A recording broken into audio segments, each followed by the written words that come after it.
Inside the Beltway and across the nation, no one keeps a closer eye on elections, candidates, and the polls that matter than Charlie Cook and Stu Rothenberg.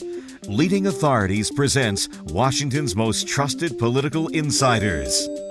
Unbiased analysis of Capitol Hill, nonpartisan political handicapping, and up-to-the-minute information about the upcoming elections. 23 minutes ago, the unemployment rate came out, and it's now at 10.2%. Went from 9.8 to 10.2. Now, this is the highest it's been in 26 years, since April of 1983. And I've looked back, and that we us in the post-World War II era, we've only had 2 months, or one time, where unemployment was over 10%. In the September, October of an election year, just once, and that was back in 1982. With unemployment now cracking 10, and the economists that I listen to and trust tell me that it's likely to stay above 10% for the next 12 months, we're going to be going into a midterm election with 12 consecutive months of 10% unemployment.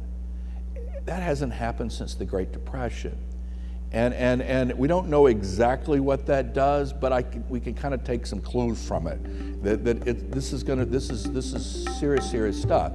Charlie and Stu are the source for projections on every race in the House and Senate and the outcome of every bill that goes before Congress. Together on stage, they're unbeatable debate partners, hashing out policy, poll numbers, the current administration, and upcoming elections. They've done their research, so you don't have to. The atmosphere has changed, the tide has turned, the country has turned the page on George W. Bush.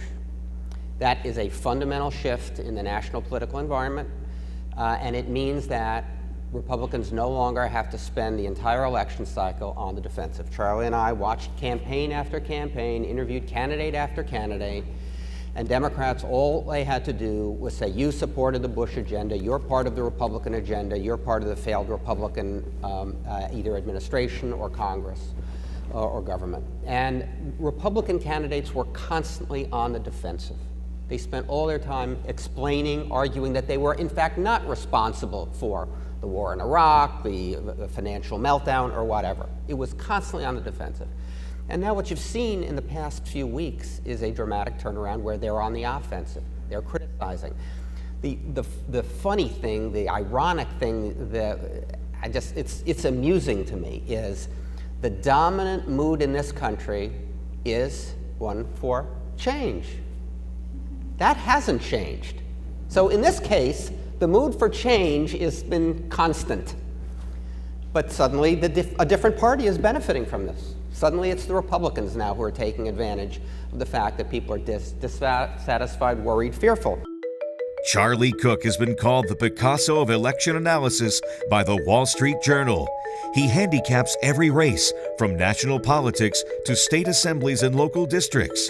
If it's on a ballot in America, Charlie Cook knows the score. He's the editor and publisher of the Cook Political Report and a columnist for National Journal and Congress Daily AM. He's been an election night consultant for CBS and NBC and appeared on all the major network news shows, in addition to CNN, CNBC, MSNBC, and National Public Radio. With his encyclopedic knowledge of American politics, memorable stories, and quick wit, Charlie Cook is one of Leading Authorities' most sought-after speakers. You've got history, and then you've got circumstances where, Democrats having, picking up, 54 House seats in back-to-back elections with the special elections in between, and 14 Senate seats. I mean, you just sort of, their exposure going into this thing, and I kind of liken it to a greenhouse, that the Democratic majorities in the House and Senate were built like at a greenhouse where you'd be growing orchids or tropical plants. Optimal growing condition, the soil, the water, the temperature, the sunshine, Perfect. And then you sort of look at the other sort of unique situations here, all that intensity, enthusiasm that Democrats had in 2006 and 2008, where, I think hate is the strongest emotion in American politics. And let's face it, Democratic voters in 2006, 2008, they hated President Bush, they hated Republicans. Boy, they were motivated. Well, right now, Democrats are somewhere between lethargic and disillusioned. Well, lethargic, disillusioned, divided.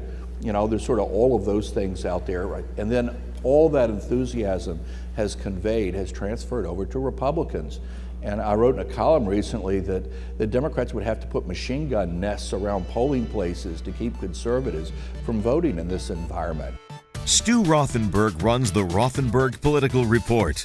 He's a columnist for Roll Call and an op-ed contributor to the New York Times, Wall Street Journal, and Washington Post. Stu was a CNN political analyst for 10 years and makes frequent appearances on CBS, NBC, ABC, and PBS. His skills at political handicapping are legendary, and he works tirelessly to bring up-to-the-minute information to his audiences with his trademark humor and expertise. When you hear that somebody's a political analyst or a political commentator and they're going to tell you about politics, it probably should make you a little afraid. It should make you a little afraid that they're going to tell you what you're supposed to think. I don't do that. I try not to care what you think. I'm a horse race person. I'm a handicapper. My job is to explain and interpret, to tell you what to expect.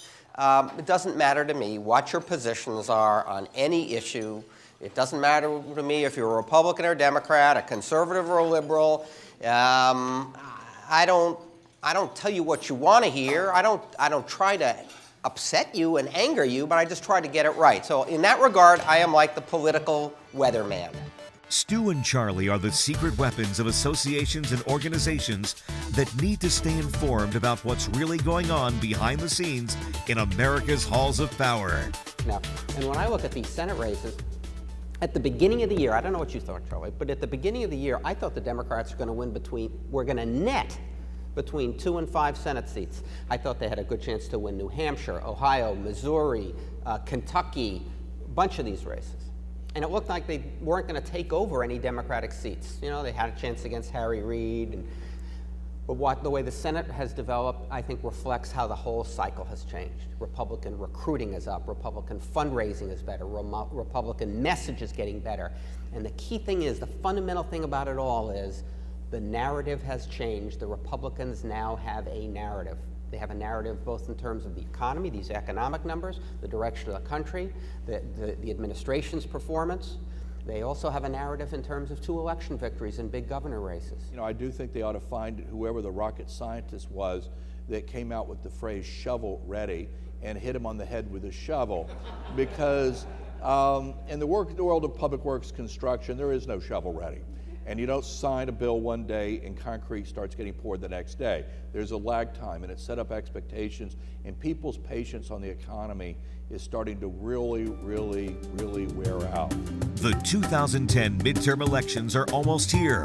Who's running and what are the races to watch? Who's ahead in the polls? What will the outcome mean for your organization? For a candid, exciting rundown of the national political mood, key insights on every election, and the inside scoop on the issues that matter most, our vote is in. Charlie Cook and Stuart Rothenberg, exclusively represented by leading authorities.